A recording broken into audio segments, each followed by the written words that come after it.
One morning I walked into a church, but it wasn't on a Sunday. I looked around and I saw the empty seats, the sun glistening through the dust in the air. At first I was distraught at the sight of the empty chairs, but then I was filled with joy. I realized that the people who were once in those chairs were now outside of the building, working at their jobs, serving in their communities, laughing with their co-workers and growing with their families. They had the opportunity to be the church, not just sit in it. When will we be like them? When will we see the opportunity given to us to be the hands and feet of Jesus, bringing hope into the world? Stained glass can't pray for the sick. These walls can't preach the gospel, but you can. The building you're sitting in is just a building. But if you trust in Jesus, then you are the church.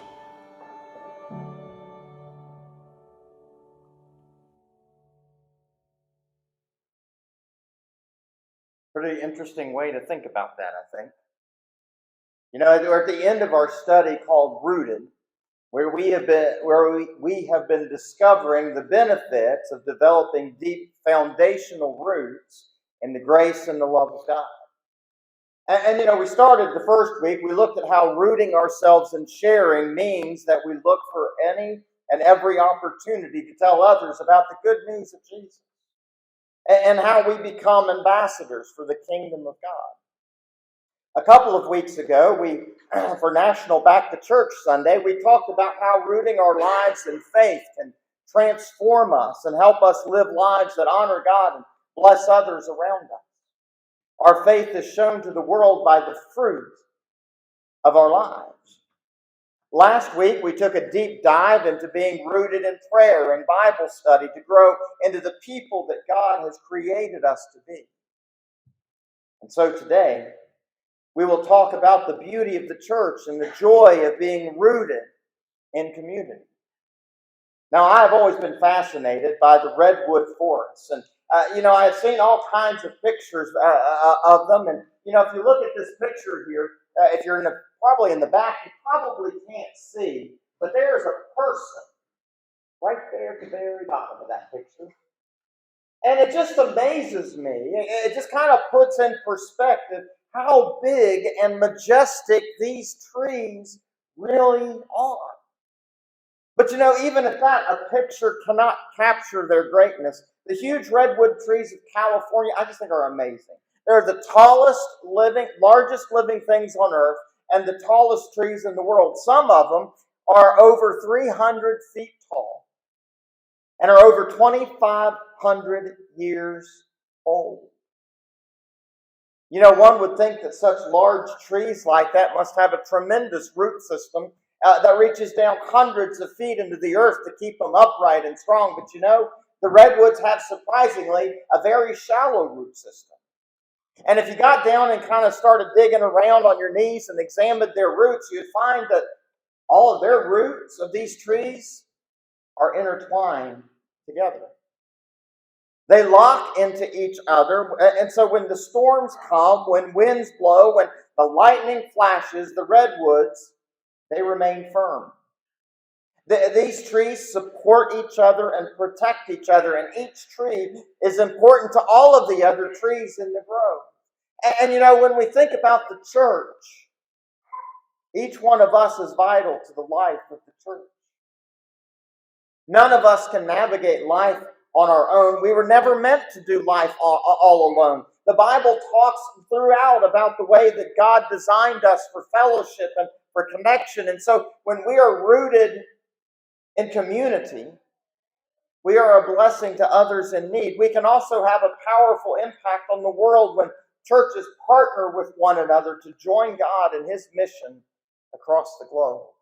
And so as we begin this morning, within the community of the church, We need to know and we need to play our part. And Paul understood the value of living in community. And so in the book of Romans, he encouraged the church to play its part in the family of God. And his words are as helpful and insightful today as they were when they were written almost 2,000 years ago. And he says in Romans chapter 12, because of the privilege and authority God has given to me, I give each of you this warning. Do not think you are better than you really are. Be honest in your evaluation of yourselves, measuring yourselves by the faith God has given us. Just as our bodies have many parts and each part has a special function, so it is with Christ's body. We are many parts of one body and we all belong to each other. In His grace, God has given us different gifts for doing certain things well. So if God has given you the ability to prophesy, speak out with as much faith as God has given to you. If your gift is serving others, serve them well. If you are a teacher, teach well. If your gift is to encourage others, be encouraging. If it is giving, give generously. If God has given you leadership ability, take that responsibility seriously. If God is, I just said that. And if you have a gift for showing kindness to others, do it gladly. Paul starts out here in this section with a life-changing advice. He told his listeners to think of themselves, as some translations say it, with sober self-assessment. In other words, to be honest in our evaluation of ourselves. There was some trouble going on in the early church because there were some people who had some inflated egos. Not much has changed in 2,000 years, has it? We all kind of have this struggle in our lives and in our world to live in community. We struggle to live and to work among each other without feeling the need to elevate ourselves over each other. And so we need to have an honest evaluation of ourselves. And when we do that, it doesn't mean that we feel the opposite by putting ourselves down or that we're worthless, but that we see ourselves as God sees us, with the value that He has placed on us to live in unity with others. When I was growing up, I loved Legos. I loved them. Of course, you're not supposed to say Legos. They are Lego pieces, but we'll call them Legos for today. I love building things and being creative and building things that, just whatever my mind could come up with. And so I would come up with some pretty interesting things every once in a while, but it wasn't until I got older and actually, they started putting out sets where you have these instructions that you're supposed to put this block on this block and do this, and then you come up with a final product. And so, those are always really interesting to me. And so Isaiah got into those really big. And so, as he was building things, one of the things that we would get sometimes all the way to the very end, and we would be missing a piece. You ever had that problem? It was so frustrating to get all the way to the end, and it was incomplete because there was a piece missing because he had dropped it or lost it or who knows what. We do that with a puzzle too. We put puzzles together and you get all the way to the end, and then you realize there's that one right smack dab in the middle that's just, you've lost it. It's gone. The dog ate it, or, it's in the couch, or who knows where it is. And so the picture just isn't there. The same is true in the church. We each are a piece, not the whole. But without each other, the church is incomplete. I think we forget that sometimes. Paul explained why this is so important. He said it's because God gifted each person with a unique set of skills and talents and abilities that complement the gifts of everyone else. Alone, someone has once said, we can go fast, but together we can go far. The church is a body that has hands and feet and eyes and ears, and without one of these parts of the body, the other parts suffer. God has given different gifts to different people. Some speaking prophetic words, the others the ability to preach and teach, Paul says. The gift of encouragement, the ability to be incredibly generous. Some are better leaders. Some excel in being merciful. But whatever it is, God has placed inside you something He has given you a gift, so know your part and play your part humbly. And when everyone does this, the church, you see, will become a witness to the love and the power of God. Second, this morning, love roots us in community.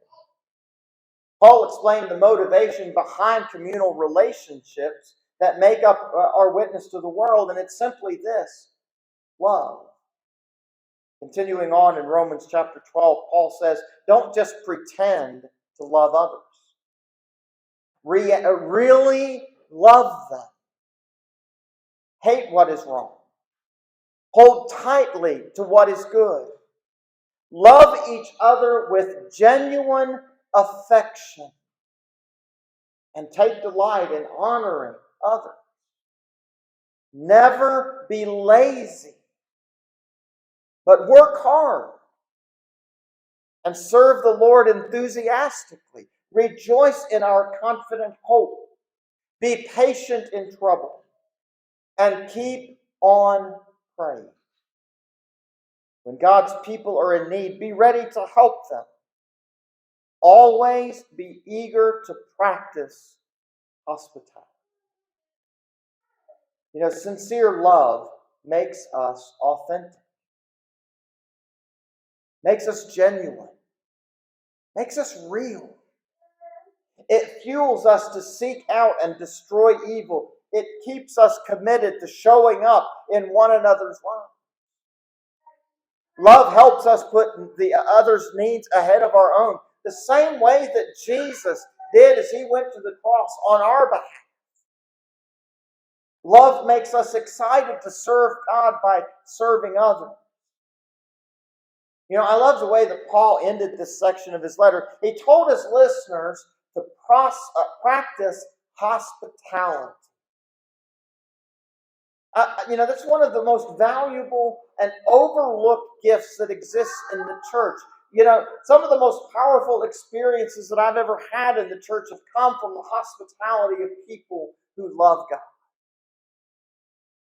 One of the things that has convinced me of the validity of Christ has come from people in the church showing genuine hospitality. In his book, Outlive Your Life, Max Lucado writes, long before the church had pulpits and baptistries, she had kitchens, dinner tables. Even a casual reading of the New Testament unveils the house as the primary tool of the church. The primary gathering place of the church was the home. Consider the genius of God's plan. The first generation of Christians was a tinderbox of contrasting cultures and backgrounds. At least 15 different nationalities heard Peter's sermon on the day of Pentecost. Jews stood with Gentiles. Men worshipped with women. Slaves and masters alike sought after Christ. Can people of such varied backgrounds and cultures get along with each other? Max Lucado continues and he says, we wonder the same thing today. Can Hispanics live in peace with Anglos? Can Democrats find common ground with Republicans? Can a Christian family carry on a civil friendship with the Muslim couple down the street? Can divergent people get along? The early church did. Without the aid of sanctuaries, church buildings, clergy, or seminaries. They did so through the clearest message, the cross. And the simplest of tools, the home. Not everyone can serve in a foreign land, lead a relief effort, or volunteer at the downtown soup kitchen. But who can't be hospitable? Do you have a front door? A table? Chairs? Bread and meat for sandwiches? Well, congratulations, he says. You've just qualified to serve in the most ancient of ministries, hospitality. Something holy happens around a dinner table that will never happen in the sanctuary. In the church auditorium, you see the backs of heads. Around the table, you see expressions on faces. In the auditorium, one person speaks. Around the table, everyone has a voice. Church services are on the clock. Around the table, there is time to talk. He concludes and says, hospitality opens the door to uncommon community. It is no accident that hospitality and hospital come from the same Latin word, for they both lead to the same result, healing. When you open your door to someone, you are sending this message: you matter to me and to God. You may think you're saying, come over for a visit, but what your guest hears is, I'm worthy of the effort. You know, hospitality and love was exactly what the New Testament church displayed every single day of their life. Hospitality and love was exactly what the church in the canyon displayed as well a few years ago. You see, the church in the canyon was engaged in their typical Sunday morning activities routine when its normal routine was shattered by the sound of the helicopter crashing into the hillside across the street. Bob Burjakis was the preacher, and sensing the crash was fatal, he immediately led his small congregation toward the parking lot for a moment of impromptu prayer. The Presbyterian pastor expected to see the first responders descend on the area. What he didn't expect was a steady influx of news reporters, camera crews, and fans from all walks of life. They were coming there to remember the lives of those who perished in that crash. Retired basketball star Kobe Bryant, his daughter, a baseball coach, his wife and their daughter, another couple of folks, a basketball coach, and a helicopter pilot. Pastor Burjakis' congregation was unprepared for the number of visitors, but they quickly found ways to be hospitable. According to the Washington Post's Ben Golliver, the church offered coffee, water, and fruit as refreshments. They provided outlets and power strips to charge smartphones. And they welcomed grieving pastors into impromptu prayer services. He said about this, he said, the Bible says we're to practice hospitality. And that's what we did. We prayed with people who were emotionally overwhelmed, in tears and in open grief. Sometimes all people need is a hug, a small God bless you, a short prayer, and a cup of water. He said, I've always believed more good is done in this life if you can get close to the ground and share life with the people around you. You know, God is honored when we shift our priorities around to respond to the needs of our neighbor, especially when it can serve as a testimony of God's care and love. And that's what happened in the New Testament church in the book of Acts. When we demonstrate love to people around us, it changes things. It makes an invisible God visible to people who are far from Him. Love should be our go-to. It should play out in the hospitality we show others. You know, this morning, we don't live life alone. We don't do life alone. When the early church began to form after Jesus' death and resurrection, it faced all kinds of trials. There was the stress of living in a culture that was opposed to faith in Jesus. There was intense persecution. Out of necessity, the people inside the church had to bond together to help each other because God's vision for His people was never for them to do life alone. In the book of Acts, it's recorded for us how God's people stood together in the church.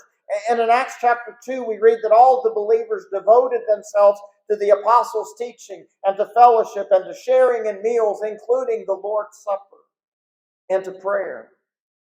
A deep sense of awe came over them all, and the apostles performed many miraculous signs and wonders. And all the believers met together in one place and shared everything they had. They sold their property and possessions and shared the money with those in need. They worshiped together at the temple each day, met in homes for the Lord's Supper, and shared their meals with great joy and generosity, all the while praising God and enjoying the goodwill of all the people. And each day the Lord added to their fellowship those who were being saved. You know, in this passage, we see one of the clearest and most honest views of what it was like to be part of that early Jesus movement.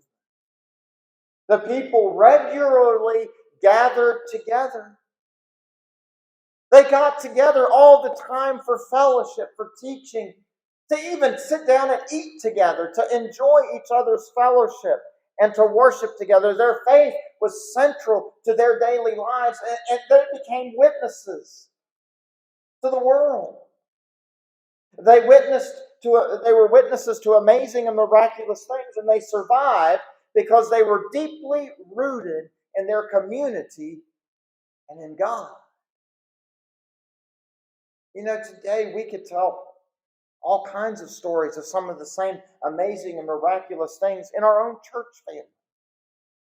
You know, we've provided for each other's needs. We've met the needs of the community. We've taken care of the elderly. Widows have been looked after. Children have been protected. And, you know, it's a beautiful sight to see what the church can do. The scary reality is that sometimes the church forgets its purpose. Several years ago, a preacher in Atlanta noticed a Yellow Pages listing for a restaurant called Church of God Grill. And he was intrigued by the name, and so he dialed the number. And a man answered with a cheery, "Hello, Church of God Grill." And so the preacher began to ask him, "Well, how did you give it such an unusual name?" And the man began to tell the story. He said, "Well, we had a little mission down here at one time. We started selling chicken dinners after church on Sunday to help pay the bills. And people loved the chicken. And we did such good business that eventually we cut back on the church service. After a while, we closed down the church and kept serving chicken dinners. We kept the name that we started with, Church of God Grill." What a sad story. You know, the church was not instituted by God to only feed people physically. While that is important, Jesus stopped and fed the people that were hungry. But the true purpose of the church is to feed people spiritually, as Jesus did through his teaching and his ministry. And you know, it becomes very easy to lose sight of the purpose and the mission that God has given to us. You know, God has given the church the purpose of helping and serving a broken and lost world. It's not easy, but it's our highest calling. You know, this morning, the most important aspect of this passage in Acts, I think, is this. Because of their community witness, the church grew. Day after day, there were people outside the family of God who were being added and saved by faith.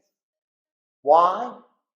Because they saw the results of living faithfully for God. They wanted to be a part of this place of community. Today, what kind of witness are we here at Level Green Christian Church? What kind of a witness are we sending out to the outside world?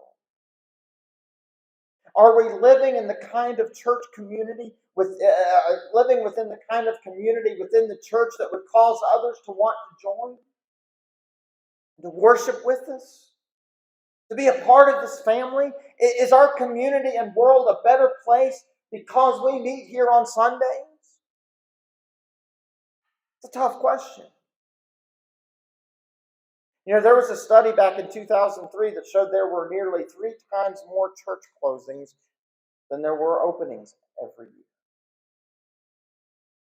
An updated version shows that statistic gets worse, especially after the pandemic.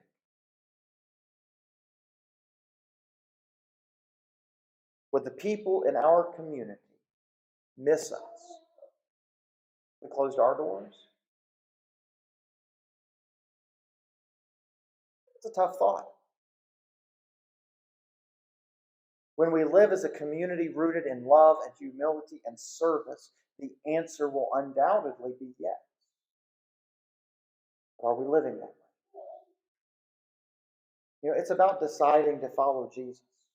and surrendering our lives completely to Him. It's about deciding to serve Him with the gifts that He has given to each one of us to help each other, to minister to each other, and to encourage each other in this community of believers and in the community that surrounds us. We have to answer for ourselves this question: will you decide today to follow Jesus, to serve Him with all that you have? There are so many ways in the church that we can serve. And I pray that we begin to make such a difference in our community that if Level Green Christian Church closed its doors today, people would notice and it would have an impact.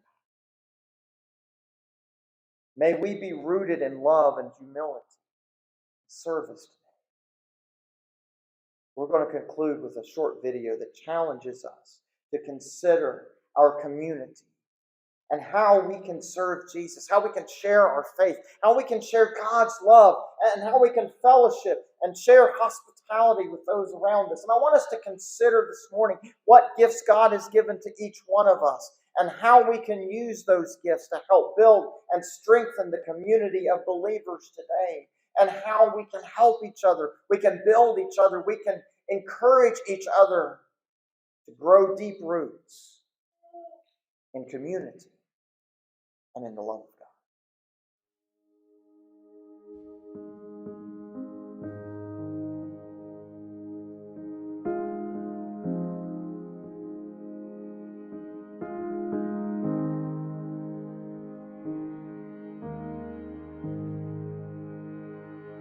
I have decided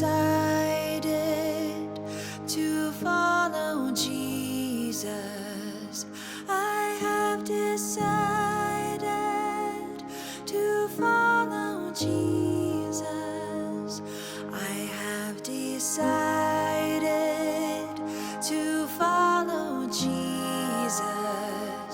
No turning back. No turning back. I have decided to follow Jesus.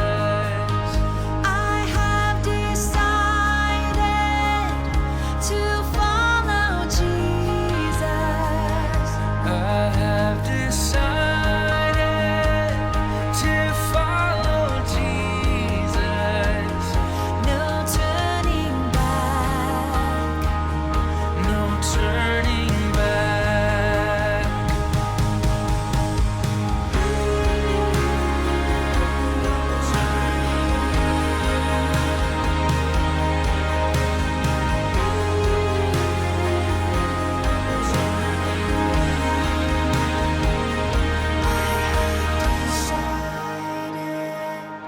To follow Jesus, no turning